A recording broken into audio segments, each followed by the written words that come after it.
Ya, selamat jumpa saudara-saudara sekalian. Jumpa lagi dengan saya Budi Setianto, kreator dari EasyStock. Pada kesempatan ini kita tidak menampilkan EasyStock, hanya slide mengenai perhitungan nilai wajar saham IPO yang sedang tren sekarang, Goto, PT Goto, Gojek, Tokopedia. Dan kita akan membandingkan dengan valuasi Bukalapak. Nah, saya akan sedikit memberikan informasi bahwa EasyStock aplikasi kita di Android sedang under maintenance karena kita harus comply dengan beberapa kebijakan Google Play yang sudah menjadi lebih rigid. Oke, kita menghitung saham IPO dengan metode Benjamin Graham. Saat ini Benjamin Graham uh, kita gunakan sebagai formulasi dari EasyStock dan kita sudah memperoleh intellectual property right untuk 50 tahun ke depan.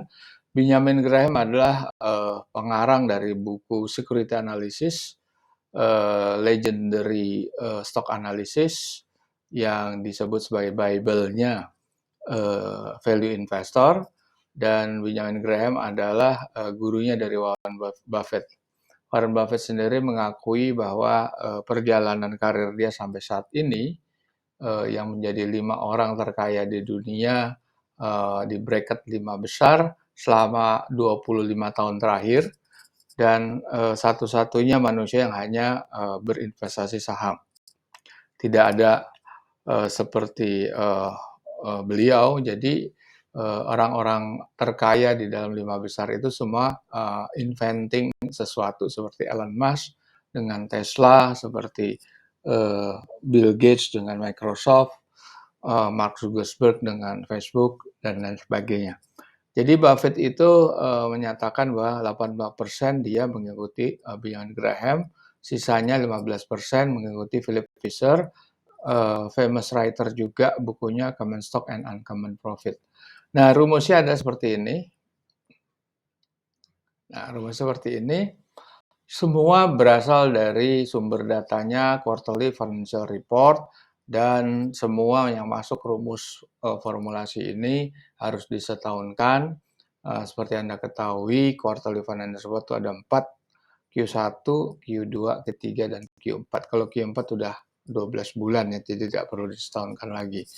Jadi kita ekstrak itu profit and loss statement, cash flow statement, balance sheet, dan yang banyak dilupakan auditor's note. Itu makanya yang kita pilih adalah long list bukan short list report ya. Long form report bukan short form report.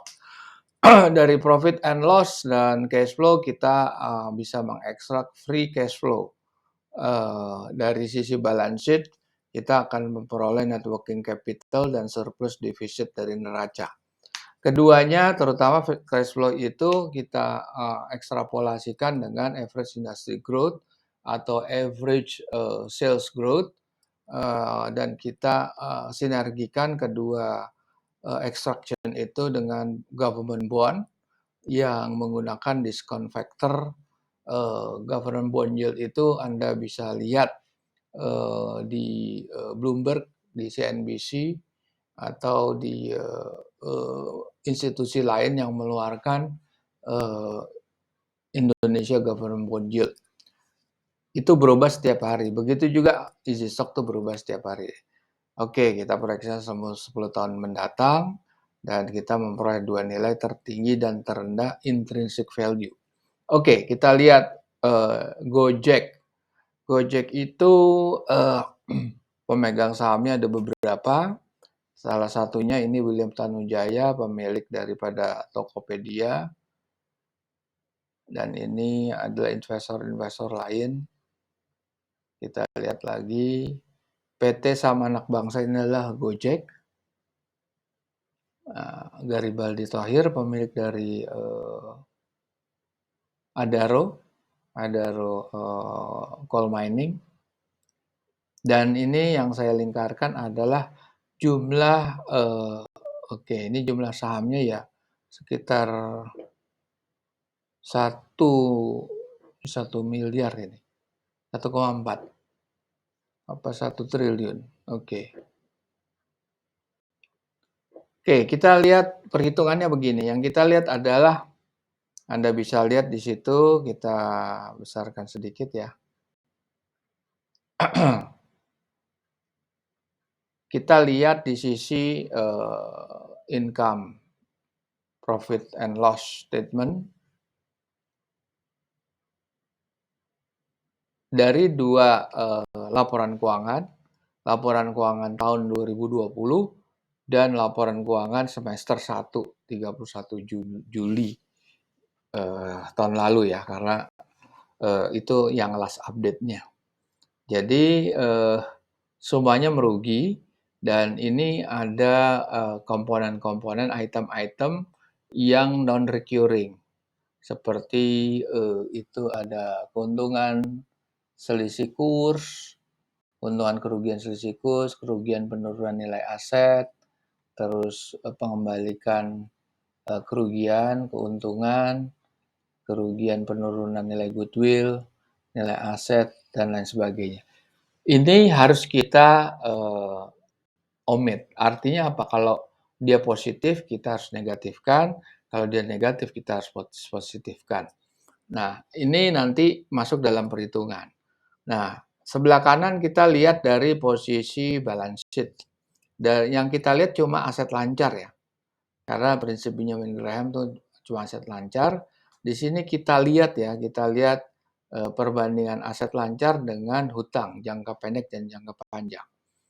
Di sini yang kita lingkarkan adalah eh, kita harus abaikan karena uang muka, pajak dibayar di muka itu sebenarnya hanya catatan akuntansi. Secara cash flow itu belum diakui sebetulnya. Nah, oke, karena kita fokusnya di aliran dana atau cash flow. Kita lihat itu positif karena lihat aja aset lancar itu bisa mengcover total hutangnya. Jadi kuat neracanya. Karena apa di sini nih, cash and setara kas itu luar biasa besar ya. Uang kasnya itu bisa tutup semua hutang. Nah, di sini ada 15 triliun, di sini 20 triliun. Hutangnya cuma tahun 2020 cuma 9,3 triliun dan tahun 2021 semester 1 cuma 17,8 triliun. Sedang cash-nya aja adalah 20,5 triliun. Oke, sekarang kita lihat komponen lain yang mempengaruhi adalah ini yang suka diabaikan adalah capital expenditure dan depresiasi. Nah, ini kita bisa cari di prospektus. Ini kan saya copy dan paste di prospektus yang Anda bisa temukan. Ini kalau Anda bisa temukan di sini nih. Anda buka browser, Anda bisa lihat. Nah, di sini nih. Di sini ada GoTo ya. Nah, lagi offering. Prospektusnya Anda bisa lihat di sini, stok offer segini. Tapi yang kita hitung kan bukan stok yang di offer, tapi total saham yang beredar. Oke. Nah, dari sini kita lihat depresiasinya 251 ya. Mengcover penambahan daripada atau capital expenditure-nya. Jadi penyusutannya lebih tinggi daripada capital expenditure. Oke, berikut kalau kita hitung nih, ini udah perhitungan daripada Benjamin Graham ya, rumusnya ya. Kalau berdasarkan laporan semester 1 yang berakhir bulan Juli 2021, kita valuasi daripada GoTo, Gojek, Tokopedia, itu nilai intrinsiknya adalah tertinggi 192 dan terendahnya 125 dengan growth-nya itu 8%. Kalau growth-nya dinaikkan, itu akan naik lagi, mungkin sekitar 200. Oke, tapi kita lihat di laporan tahunan. Dengan growth 4%, itu intrinsic value tertingginya tuh mendekati 490. tertinggi terendahnya 484. Kalau kita lihat berapa harga offering daripada GoTo itu 338. Kalau lihat dari sini harganya masih murah sebetulnya. Dia punya upside sekitar 100 rupiah ya. 338 lebih 150. Sekitar 150 berarti setengah. Ada 50% yang masih punya upside. Kalau lihat dari laporan keuangan tahunan, tapi kenapa ini turun? Nah, bisa jadi ini cyclical ya. Kita kan sudah setahun kan, tapi kalau dia cyclical, berarti dia akan ada peningkatan yang cukup signifikan di semester kedua. Nah, yang lebih akurat memang laporan keuangan yang udah utuh, yang udah 12 bulan. Oke. Sekarang kita lihat valuasi Bukalapak dengan semester pertama ya, semester 1 tahun 2021. Dia negatif. Kenapa dia negatif? Padahal GoTo itu juga eh, income-nya negatif. Dia negatif juga, tapi neracanya kalah. Neraca GoTo jauh lebih kuat gitu. Nah, kalau lihat di sini free cash flow-nya dia free cash flow-nya di Bukalapak itu negatif. Kalau kita lihat di sini, free cash flow-nya positif tahun 2020, tahun 2021 pun juga positif.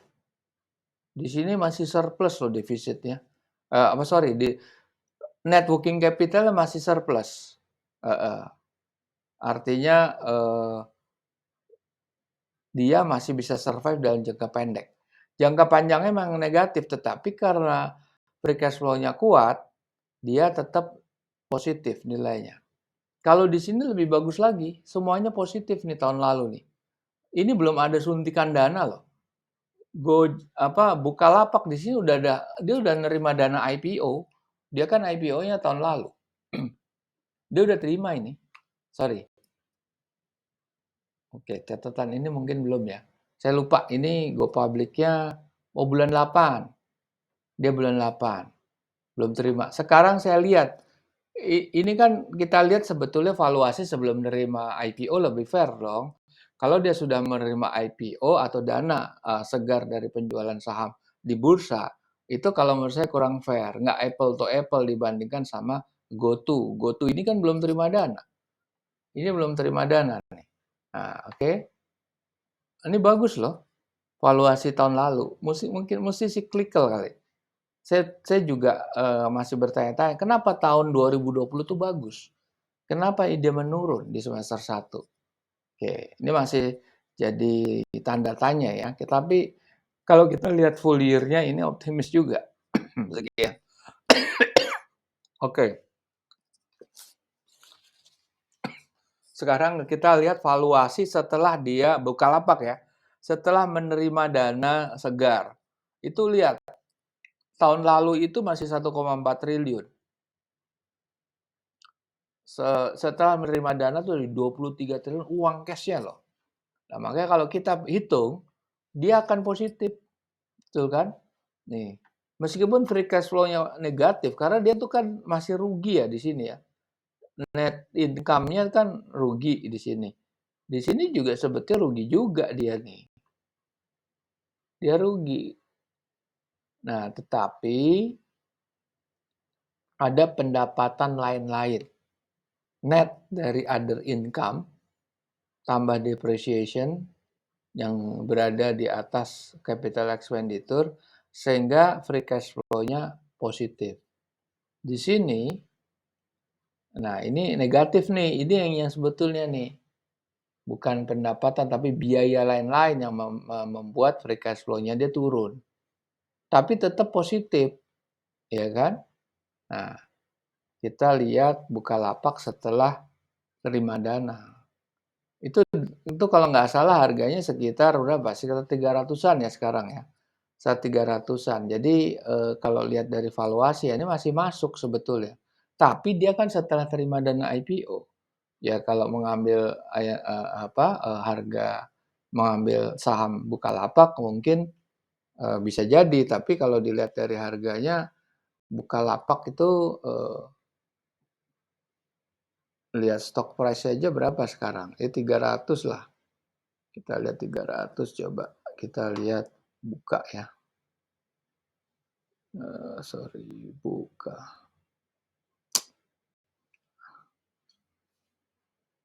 Buka. Berapa harganya sekarang? Belum ada nih. Oh, ini nggak ada nih. Charge. Nggak keluar ya. Oke, harganya pokoknya sekitar 300-an lah. 300-an. Sekarang kita kalau bandingkan Bukalapak sama Tokopedia, GoTo, jelas untuk monetizing-nya lebih bagus GoTo. GoTo itu punya GoPay. GoPay itu monetizing-nya sudah clear.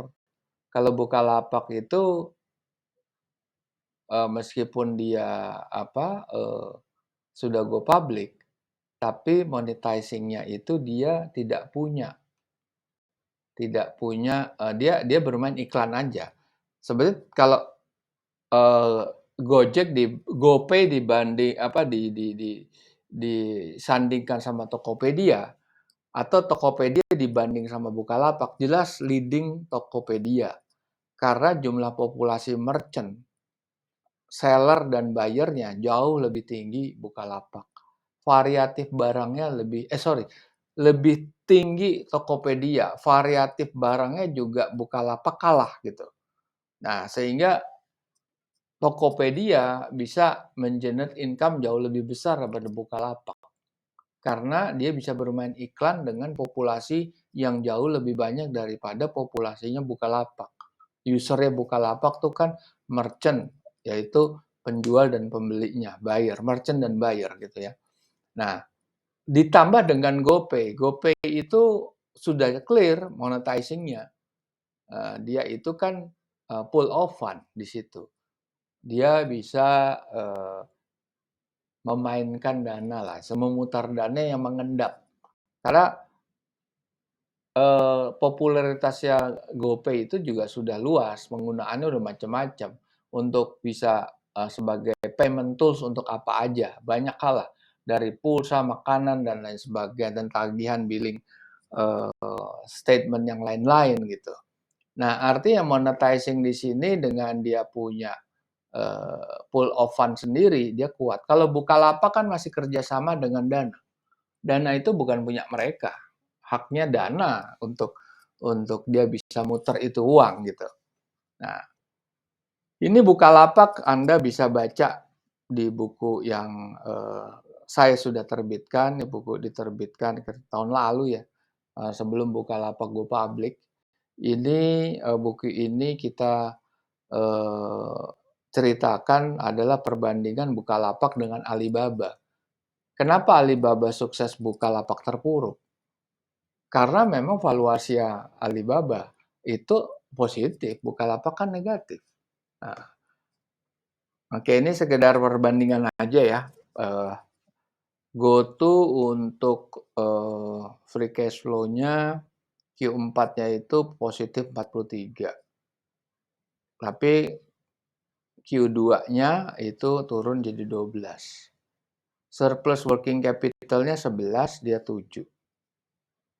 Nah, surplus balance sheet-nya tahun 2020 dia 8, semester 1 2021 25. Nah, yang kalau dibandingkan dengan Bukalapak tuh negatif di free cash flow. Berat dia ngangkatnya karena free cash flow adalah engine yang bisa diekstrapolasikan. Sedangkan balance sheet sifatnya statis gitu. Tidak bisa kita ekstrapolasikan seperti di income side gitu. Anda bisa baca di buku e-book ini, Anda bisa lihat link ini di Google Playbook atau di Gramedia online. Nah, ini juga saya tadi sudah jelaskan, GoPay itu punya payment gateway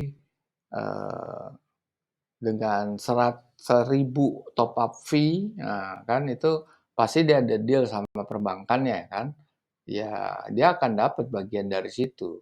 Semakin banyak pengguna GoPay, semakin kuat dia. Nah, Tokopedia tuh pasti bermain income-nya, monetizing dari iklannya merchant, karena populasi seller buyernya tinggi. Nah, Bukalapak kalah jauh karena memang populasinya lebih sedikit. Oke, nanti kita berjumpa lagi. Ini saya tuntaskan penjelasan daripada valuasi Tokopedia. Nanti kita akan ketemu lagi di lain kesempatan.